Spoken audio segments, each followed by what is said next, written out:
How's it going, everyone? I thought I'd go on and do a little artist tip video. It's been a while since I did my last artist tip video, probably a long time. But I just thought, seeing as TikTok can now do longer than 3-minute videos, up to 10 minutes, I thought I'd get on and give some tips on portrait sketching. Basically, how to make portrait sketching a lot less stressful. Not necessarily how to sketch a portrait, but how you can make it less stressful sketching a portrait. Just the overall kind of, mostly how people judge your sketches, really. And basically, the tip is don't sketch famous people. Like pretty much everyone online is wanting to sketch Tom Holland and Zendaya and famous actors like Robert Pattinson as the new Batman and celebrities, basically. But if you try to sketch everyday people, just random people on the internet. This guy that I'm sketching, he's like average American trucker looking kind of guy. This is from a page on Instagram called Earth's World. I'll leave the link in the comments or the description or whatever, you know. He's a guy that goes around to county fairs in America and he just photographs just the average American, the average person, basically. If you're gonna be sketching celebrities, you're sketching people who are world famous. Everyone in the world has seen the likes of Zendaya or Tom Holland or Ariana Grande. They know their every single feature. They know every single thing about them. So as soon as you sketch a famous person, when your friend goes to look at it, when you put it out on the internet and someone goes to look at it, if there's anything wrong with it, people will look at it and say, no, that's not right. That doesn't look like the person.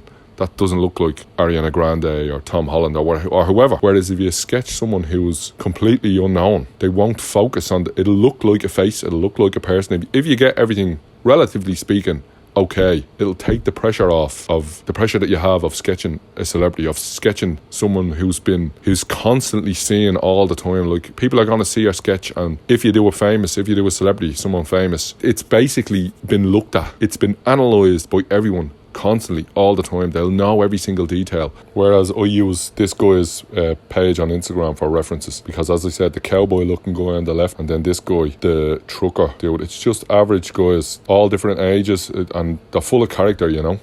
Like, sketching stereotypical beautiful people can get boring, you know, like, which is pretty much 99% of celebrities, you know. Whereas this is people who are just average people, run-of-the-mill people, you know. And there's a lot of character there. There's lots of different kinds of faces, and it's full of female and male faces, old, young, pretty much everyone, you know. But yeah, I'm sketching this trucker guy. I'm using a Pentel brush pen, which I find is very good for quick sketches. It's a lot different when you're sketching with a brush pen, something like permanent ink, than it would be if you're using say pencil, or I'd sometimes use ballpoint pen. You have to approach it a little differently, you know. You don't really do construction lines that you would do if you were sketching with pencil, you know. You kind of have to basically render it as you go, you know, just work on outlines, the darkest areas first, you know. I'm also using a water brush along with the Pentel brush pen. This is basically almost like a 2-brush technique of basically you lay down ink from the Pentel brush pen, which is filled with sepia ink,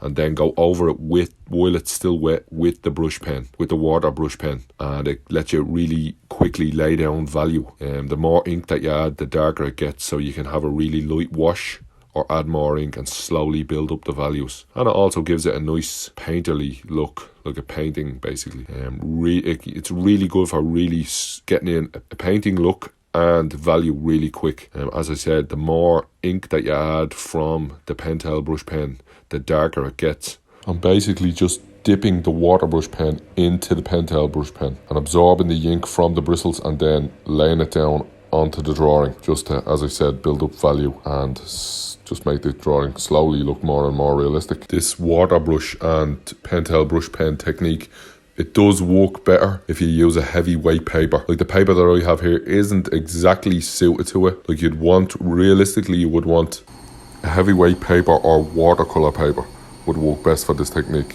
But it does work relatively okay. Next, I'm bringing in a couple of Polychromos colouring pencils. I have a burnt umber and a raw umber, just to sketch in the final details, build up the value a little bit more, get some soft-ish shadows in there, and just do the hair on the guy's chin and under the guy's eyes and stuff like that, just the final details. Yeah, so this will just finish it off, a couple of nice touches here and there. So as I said, use a watercolour paper. This paper is fine though, it's not too bad. Having said that, this paper is only cheap. It was like €3.50 I think for 3 of these little tiny notebooks. Hahnemühle I think the brand is. Not too bad. I just keep this, carry it around in my pocket, and I sketch pretty much with it wherever I go. So just to recap on what I used. Pentel brush pen filled with sepia ink. Love using these things. The ink is so smooth and the bristles are so good on the brush. Then I had a water brush pen to dip into the sepia ink and use it for value. And then Polychromos colouring pencils. I don't use colouring pencils much anymore, but I had burnt umber and raw umber just for quick sketches. That's all I use them for. Anyway, I hope you enjoyed the video and learned a couple of tips. The main one being, don't sketch famous people all the time. Portraits are stressful enough as it is. Add in a few average people from time to time and it'll help you be less stressed when it comes to sketching portraits. So yeah, hope you enjoyed the video and see you in the next one. Bye bye.